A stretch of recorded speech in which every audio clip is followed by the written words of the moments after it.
She looked me in the eye, standing in the hallway I built with my own hands, and said it. "This house belongs to Amir's family now. You're not allowed to come here anymore." My daughter, my only child. I stared at her for a moment. Then I smiled and nodded. I left without a word. But I took everything with me. Every memory, every sacrifice, every promise I had buried inside these walls. She thought she'd won. She didn't see what I saw. She had already lost. It started 10 years ago. My husband was still alive then. The villa was his gift to me after my cancer surgery. Said if life was cruel, at least our home wouldn't be. We raised her in that house, painted her room pink, then white, then gray, whatever phase she was in. When he died, I told her the villa would be hers one day. She held my hand and said, "I'll never let anyone take it from you, Mama." But promises, like paint, fade over time. Amir came into her life like fog, quiet, dull, everywhere. A man who never looked me in the eyes. He smiled too much, laughed at things that weren't funny, and always had an opinion about how I shouldn't be living alone in such a big place. He was building something, I just didn't know what, until the papers came. She brought them to me in a white folder, said it was just a small update to the title deed, that it was easier to manage through Amir's business, that it would protect the villa for our family's future. I didn't sign, but later, when I checked the registry, my name was gone. Transferred digitally without my consent. He worked at the land office, had friends, systems, power I hadn't seen before. They'd taken it, legally, quietly, and she stood by him. I could have fought, sued, screamed, but I didn't.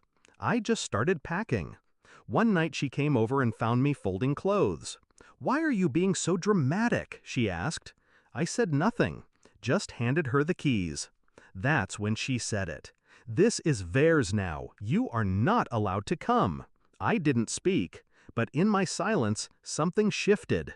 She took the house. I took the war.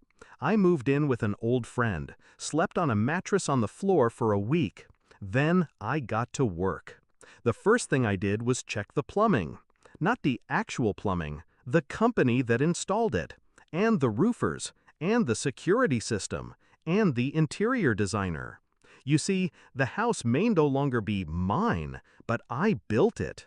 I knew every screw, every contractor, every fault line. And one of those faults? The permit for occupancy. Still pending, still incomplete. Because my husband, God bless his lazy soul, never signed the last environmental clearance after the renovation. The house, on paper, was technically uninhabitable, and Amir didn't know. Next came the lawyers. I didn't hire a big firm. I called Haroon, an old student of mine from when I taught law part-time. Smart, hungry, loyal. We found the cracks, not just in the villa, but in the transfer.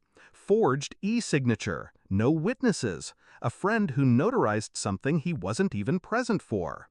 It was enough. Enough to freeze the deed, and I did just that. 3 days before they were supposed to move in. On moving day, I stood at the edge of the driveway. They came in 2 SUVs, her in the front seat, Amir behind her, directing workers. Boxes, carpets, a television too big for the wall. She stepped out and saw me. "Why are you here?" she snapped. I didn't answer, just waited, until the security guard stopped Amir at the gate. "Sorry, sir," he said. "We've been told the property's under investigation. You can't move in." He laughed, until 2 police officers stepped out from the car behind them. Fraud, forgery, intent to defraud a senior citizen. It wasn't an arrest, not yet, but it was loud, public, humiliating. Amir argued, yelled. My daughter stood frozen. I walked past them into my house. And before I closed the door, I looked her dead in the eyes. "You gave this to them," I said. "Now watch them lose it." 2 weeks later, the court reversed the deed. Not back to me, but into a trust under my control. Irrevocable, ironclad. They couldn't touch it, ever again. And I didn't move back in. I rented it out to a charity that houses abused women and children. They filled it with laughter, with healing, with people who understood the value of walls that don't betray. Now I live in a small flat, quiet, clean, paid in full. No portraits, no history, but peace. Sometimes she calls. I don't answer, because the worst thing I ever did to her wasn't taking back the villa. It was showing her that she could be replaced in it, and that I never needed her to survive. They thought they could bury me in the walls I built, but I left them the shovel, and I watched them dig.